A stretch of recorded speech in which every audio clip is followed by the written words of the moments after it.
Hi ವೀಕ್ಷಕರೇ, ಎಲ್ಲರಿಗೂ ನಮಸ್ಕಾರ. ನೋಡಿ, ಗೃಹಲಕ್ಷ್ಮಿ ಯೋಜನೆಯ ಪ್ರತಿಯೊಂದು ಫಲಾನುಭವಿಗಳಿಗೆ ಸರ್ಕಾರದಿಂದ ಭರ್ಜರಿ ಗುಡ್ಡಿಸ್ನ ಕೊಟ್ಟಿದ್ದು ಪ್ರತಿಯೊಂದು ಫಲಾನುಭವಿಗಳಿಗೆ 2,000 ಹಣ ಜಮಾ ಆಗ್ತಾಯಿತ್ತು. ಇದೀಗ ಈ 2,000 ಹಣನ 4,000 ಹಣವಾಗಿ ಸರ್ಕಾರ ಏರಿಕೆ ಮಾಡ್ತಾ ಇದೆ. ಗೃಹಲಕ್ಷ್ಮಿ ಯೋಜನೆಯ ಹಣ ಇದೀಗ 2,000 ಅಲ್ಲ 4,000. ಹಾಗಾದರೆ ಹೇಗೆ 4,000 ಹಣ ಜಮಾ ಆಗುತ್ತೆ? ಮತ್ತು ಸರ್ಕಾರದಿಂದ ನಾಳೆ ಬುಧವಾರ ಏಪ್ರಿಲ್ 9ರಂದು ಕರ್ನಾಟಕದ 29 ಜಿಲ್ಲೆಗಳಿಗೆ 6,000 ಹಣ ಜಮಾ ಆಗ್ತಾ ಇದೆ. ಬನ್ನಿ ಸ್ನೇಹಿತರೆ, ಯಾವ ಜಿಲ್ಲೆಗಳಿಗೆ ಮತ್ತು ಹೇಗೆ ನಿಮ್ಮ ಬ್ಯಾಂಕ್ ಖಾತೆಗೆ ಹಣ ಜಮಾ ಆಗಲಿದೆ ಅಂತ ನಾನು ನಿಮಗೆ ಈ ಒಂದು ವಿಡಿಯೋದಲ್ಲಿ ತಿಳಿಸ್ಕೊಡ್ತಾ ಇದ್ದೀನಿ. ಅದಕ್ಕಿಂತ ಮೊದಲು ನೋಡಿ ವೀಕ್ಷಕರೇ, ನೀವೇನಾದ್ರೂ ಇನ್ನೂ ಕೂಡ ನನ್ನ ಚಾನಲ್ನ ಸಬ್ಸ್ಕ್ರೈಬ್ ಆಗಿಲ್ಲ ಅಂದರೆ ದಯವಿಟ್ಟು ಪ್ರತಿಯೊಬ್ಬರು ಚಾನಲ್ನ ಸಬ್ಸ್ಕ್ರೈಬ್ ಮಾಡ್ಕೊಳ್ಳಿ. ಹೌದು ಸ್ನೇಹಿತರೆ, ಸರ್ಕಾರದಿಂದ ಗೃಹಲಕ್ಷ್ಮಿ ಯೋಜನೆಯ ಫಲಾನುಭವಿಗಳಿಗೆ ಭರ್ಜರಿ ಗುಡ್ಡಿಸ್ನ ಕೊಟ್ಟಿದ್ದು ಇನ್ನು ಮುಂದೆ ಗೃಹಲಕ್ಷ್ಮಿ ಯೋಜನೆಯ ಹಣ 2,000 ಅಲ್ಲ 4,000 ಹಣ, ಪ್ರತಿ ತಿಂಗಳು 4,000 ಹಣ ಜಮಾ ಆಗುತ್ತೆ ಅಂತ ಸರ್ಕಾರದಿಂದ ಒಂದು ಭರ್ಜರಿ ಗುಡ್ಡಿಸ್ನ ಕೊಟ್ಟಿದ್ದಾರೆ. ಹಾಗಾದರೆ ಹೇಗೆ 4,000 ಹಣ ಜಮಾ ಆಗುತ್ತೆ ಅಂತ ನೀವು ಕೇಳ್ಬೋದು. ನೋಡಿ ವೀಕ್ಷಕರೇ, ಕಾಂಗ್ರೆಸ್ನ ಸಚಿವರೊಬ್ಬರು ಮುಂದೆ ಬರುವಂತಹ ಒಂದು ಚುನಾವಣೆ, ಇದೀಗ ಕಾಂಗ್ರೆಸ್ ಸರ್ಕಾರ ಏನು ಅಧಿಕಾರಕ್ಕೆ ಬಂದಾಗ ಗೃಹಲಕ್ಷ್ಮಿ ಯೋಜನೆಯ ಹಣನ ಜಾರಿಗೆ ತಂದು ಇಲ್ಲಿಯವರೆಗೂ ಸುಮಾರು ಒಟ್ಟು 18 ಕಂತುಗಳ ಹಣನ ಫಲಾನುಭವಿಗಳ ಬ್ಯಾಂಕ್ ಖಾತೆಗೆ ಜಮಾ ಮಾಡಿದೆ.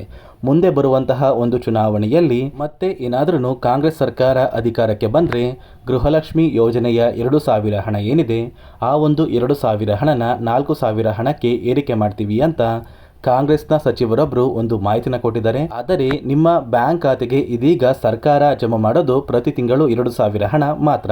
ಮತ್ತೆ ವೀಕ್ಷಕರೇ, ನಾಳೆ ಬುಧವಾರ ಏಪ್ರಿಲ್ 9ರಂದು ಕರ್ನಾಟಕದ 29 ಜಿಲ್ಲೆಗಳಿಗೆ 6,000 ಹಣ ಜಮಾ ಆಗ್ತಾ ಇದ್ದು, ಆ ಒಂದು ಜಿಲ್ಲೆಗಳ ಹೆಸರು ಏನು ಅಂದರೆ ಮೊದಲಿಗೆ ಬಾಗಲಕೋಟೆ, ಬೆಳಗಾವಿ, ವಿಜಯಪುರ, ಧಾರವಾಡ, ಗದಗ, ಹಾವೇರಿ, ಉತ್ತರ ಕನ್ನಡ, ಬಳ್ಳಾರಿ, ಬೀದರ್, ಕಲಬುರಗಿ, ಕೊಪ್ಪಳ, ರಾಯಚೂರು, ಯಾದಗಿರಿ, ವಿಜಯನಗರ, ಬೆಂಗಳೂರು ನಗರ, ಬೆಂಗಳೂರು ಗ್ರಾಮಾಂತರ, ರಾಮನಗರ, ಚಿಕ್ಕಬಳ್ಳಾಪುರ, ಚಿತ್ರದುರ್ಗ, ದಾವಣಗೆರೆ, ಕೋಲಾರ, ಶಿವಮೊಗ್ಗ, ತುಮಕೂರು, ಚಾಮರಾಜನಗರ, ಚಿಕ್ಕಮಗಳೂರು, ದಕ್ಷಿಣ ಕನ್ನಡ, ಹಾಸನ, ಕೊಡಗು, ಮಂಡ್ಯ, ಮೈಸೂರು ಮತ್ತು ಉಡುಪಿ ಈ 29 ಜಿಲ್ಲೆಗಳ ಪ್ರತಿಯೊಂದು ಫಲಾನುಭವಿಗಳಿಗೆ ಸರ್ಕಾರ ಗೃಹಲಕ್ಷ್ಮಿ ಯೋಜನೆಯ 2 ತಿಂಗಳ 4,000 ಹಣ ಮತ್ತು ಅನ್ನಭಾಗ್ಯ ಯೋಜನೆಯ 5 ತಿಂಗಳ 2,000 ಹಣನ ಜಮಾ ಮಾಡ್ತಾ ಇದೆ. ಇಲ್ಲಿಯವರೆಗೂ ಸರ್ಕಾರದಿಂದ ನಿಮ್ಮ ಬ್ಯಾಂಕ್ ಖಾತೆಗೆ ಒಟ್ಟು 17 ಕಂತಿನ ಹಣನ ಯಾರೆಲ್ಲ ಪಡ್ಕೊಂಡಿದ್ದೀರಾ,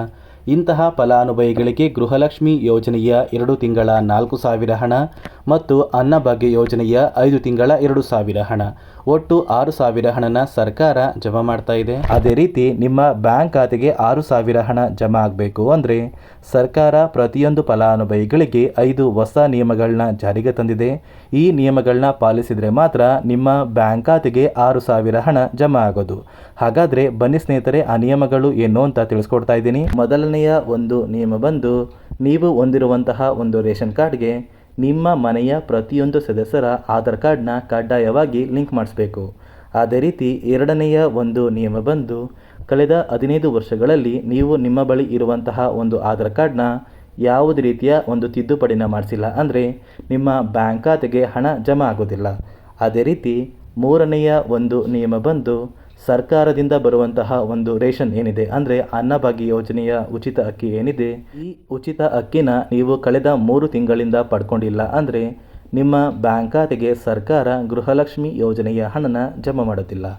ಅದೇ ರೀತಿ ನಾಲ್ಕನೆಯ ಒಂದು ನಿಯಮ ಬಂದು, ನಿಮ್ಮ ಮನೆಯಲ್ಲಿ ಯಾವುದೇ ಸದಸ್ಯರು ಸರ್ಕಾರಿ ನೌಕರರಾಗಿ ಕಾರ್ಯನಿರ್ವಹಿಸ್ತಾ ಇದ್ದರೆ ನಿಮ್ಮ ಬ್ಯಾಂಕ್ ಖಾತೆಗೆ ಹಣ ಜಮಾ ಆಗೋದಿಲ್ಲ.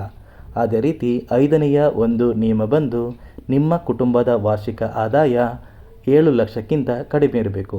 ಒಂದು ವೇಳೆ 7 ಲಕ್ಷಕ್ಕಿಂತ ಜಾಸ್ತಿ ಇದ್ದರೆ ನಿಮ್ಮ ಬ್ಯಾಂಕ್ ಖಾತೆಗೆ ಹಣ ಜಮಾ ಆಗೋದಿಲ್ಲ. ನೋಡಿ ಸ್ನೇಹಿತರೆ, ಗೃಹಲಕ್ಷ್ಮಿ ಮತ್ತು ಅನ್ನಭಾಗ್ಯ ಯೋಜನೆಯ ಪ್ರತಿಯೊಂದು ಫಲಾನುಭವಿಗಳಿಗೆ ಸರ್ಕಾರದಿಂದ ಭರ್ಜರಿ ಗುಡ್ಡಿಸ್ನ ಕೊಟ್ಟಿದ್ದು, ನಿಮ್ಮ ಬ್ಯಾಂಕ್ ಖಾತೆಗೆ ಫೆಬ್ರವರಿ ಮತ್ತು ಮಾರ್ಚ್ ತಿಂಗಳ 4,000 ಹಣ, ಅದೇ ರೀತಿ ಅನ್ನಭಾಗ್ಯ ಯೋಜನೆಯ ಕಳೆದ 5 ತಿಂಗಳ ಪೆಂಡಿಂಗ್ ಇರುವ 2,000 ಹಣ, ಒಟ್ಟು 6,000 ಹಣನ 29 ಜಿಲ್ಲೆಗಳಿಗೆ ಸರ್ಕಾರ ಜಮಾ ಮಾಡ್ತಾ ಇದ್ದು, ಆದಷ್ಟು ಬೇಗ ಪ್ರತಿಯೊಬ್ಬರಿಗೂ ಈ 6,000 ಹಣ ನಿಮ್ಮ ಬ್ಯಾಂಕ್ ಖಾತೆಗೆ ಬಂದು ತಲುಪುತ್ತೆ ಅಂತ ಸರ್ಕಾರ ಒಂದು ಮಾಹಿತಿನ ಕೊಟ್ಟಿದೆ.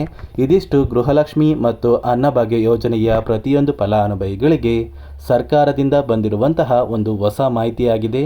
ನೋಡಿ ಸ್ನೇಹಿತರೆ, ನಾನು ಕೊಟ್ಟಿರುವಂತಹ ಮಾಹಿತಿ ನಿಮಗೆ ಇಷ್ಟ ಆಗಿದ್ದರೆ ದಯವಿಟ್ಟು ಪ್ರತಿಯೊಬ್ಬರೂ ನನ್ನ ಚಾನಲ್ನ ಸಬ್ಸ್ಕ್ರೈಬ್ ಮಾಡ್ಕೊಳ್ಳಿ, ಹಾಗೆ ವಿಡಿಯೋಗೆ ಒಂದು ಲೈಕ್ನ ಕೊಡಿ.